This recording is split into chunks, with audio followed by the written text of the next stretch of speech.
réew mi xawma nu fi am waaye du justice amu fi dama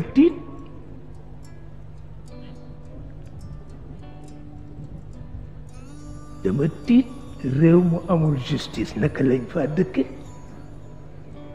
man dama tiit billahi wal kitaab bi dama tiit dama xam ne du fo gisuma fi réew mi kenn ku tane Sonko amul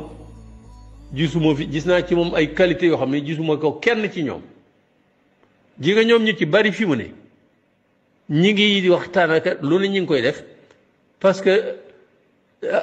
nu mu tuddati Macky Sall mi ngi xalaat def gouvernement d'union nationale xaw ma d'ouverture xaw ma nu ñu ko tuddee pour jël waa opposition yi dugal ci xam nga yooyu caaxaan mënal naa leen waatal yàlla ne opposition bu ñëpp duggoon Sonko du dugg mukk Sonko am naa ci moom yaakaar te gan feeg yoon wi mu jaar wàccu ko man danaa ànd ak moom malgré mon âge lu ma ko mën a dimbali danaa ko mën a dimbali am na xam-xam tubaab bi compétence am na expérience parce que nekk na fukki at ak juróom impôt dara réeru ko ci ba mu jàng université am na fa maîtrise en droit ensuite DE en droit soog a dem école nationale d'administration def fa inspecteur des impôts def fa 15 ans am expérience bu mat sëkk xam administration fiscale te lu am solo la parce que impôt moo indi xaalis enfin ci indi xaalis la bokk dara réeru ko ci te ku yàlla jubal la jusqu'à preuve du contraire te ku am diine la ci li ma ko xamal waaye ku mel noonu gisuma ko ci gars yi gisuma ko fenn am naa ci moom yaakaar sénégalais yi bu ñu bëggoon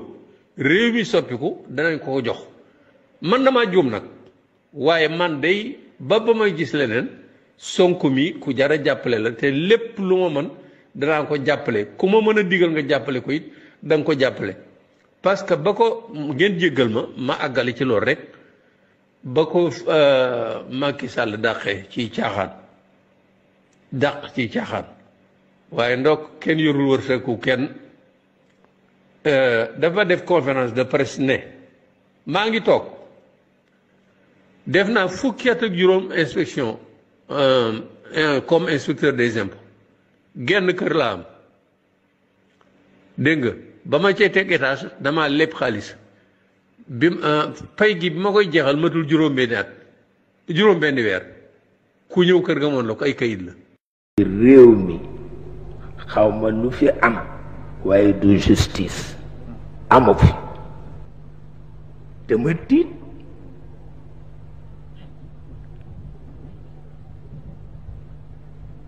tiit réew mu amul justice naka lañ fa dëkke man dama tiit billahi wal kitaab bi dama tiit dama xam ne du fo président Abdoulaye Wade lu ko yàlla mayoon ci xam-xam ci politique ak xel ci politique Macky Sall bi amu ko te di defu ko te mënoon na ko def président may na ñëpp candidat tegu fii ay nit kaso pour bañ ñu bokk defu fi ay filtrage confisqué wu fi ay carte d'électeur te Macky Sall bii su président Abdoulaye Wade bëggoon mu bañ ci bokk du ci bokk te xam nga fu may waxee fa laa yem ci wax ji parce que juróom-ñetti milliards yi du benn ndono fa laa yem ci wax ji bu la ñuy wax loo papu président Macky Sall jàngu fi du fi suñu papa yi jàngu wala defu fi du fi suñu papa yi deful wala liggéey réew mi xawma nu fi am waaye du justice amu fi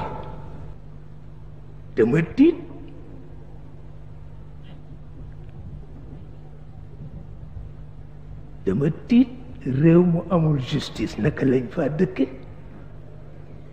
man dama tiit billahi wal kitaab bi dama tiit dama xam ne du fo. Merci Madame la Présidente. Monsieur le ministre, le 17 septembre 2018 ay alkaati dañoo duggoon sama kër Ziguinchor di fa réclamer ay fiches de parrainage le 18 septembre 2018 nga dem RFM matin ne loolu musul am parce que sûreté section de recherche du intervenir à Ziguinchor du police du gendarmerie tegul tànk sama kër et que man dama bëgg a victimiser wu ñu jël avocat topp dossier bi le 6 février 2019 tribunal de Ziguinchor condamné le gendarme Nicolas Mendy à 3 mois avec sursis pour abus d'autorité, violation de domicile et voie de fait.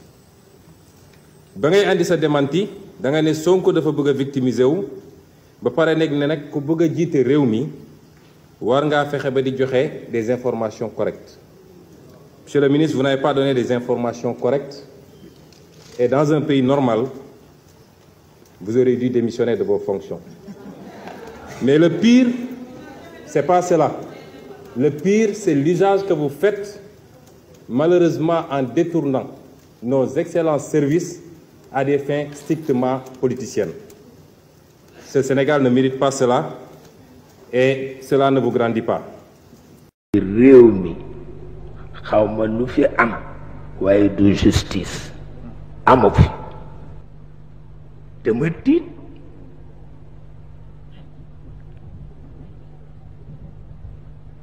dama tiit réew mu amul justice naka lañ fa dëkke man dama tiit billahi wal kitaab bi dama tiit dama xam ne du fo. Voilà, chers Sénégalais, chers Africains,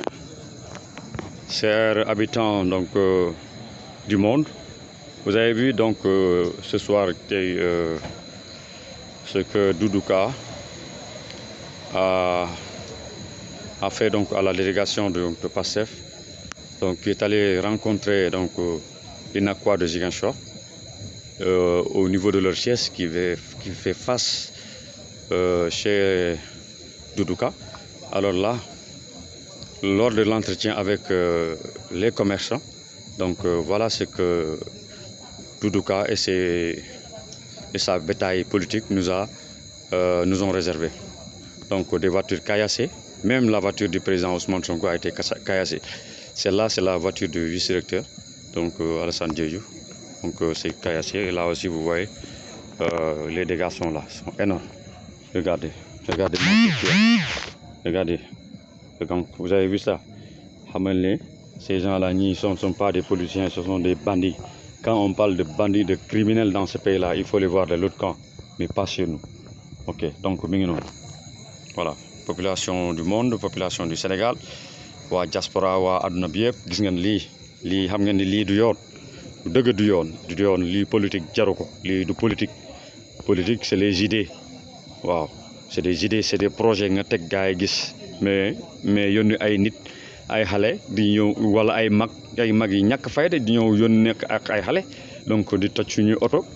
attaquer les gens di leen gaañ non c'est pas normal moi je vois pas mais inchallah je pense que yoon dina def liggéeyam voilà donc ñi ngi ñaan ñëpp dal ñu bàyyi yoon def liggéeyam te inchallah rabbi dans les très bref délai incha allah nañ déggante waaw jaajëf. ni dafa séeneen mooy ki fi fàtte li ci tànkam pour di xool lu keneen am baaxul dafay ñeññuloo nit waaw te boo ñeññee mën a saaga te boo saagaa sa xol yàqu te bu sa xol yàqu nga yéeféer te boo dee yéeféer dootoo am kersa waaw réew mi xaw ma nu fi am waaye du justice amu fi dama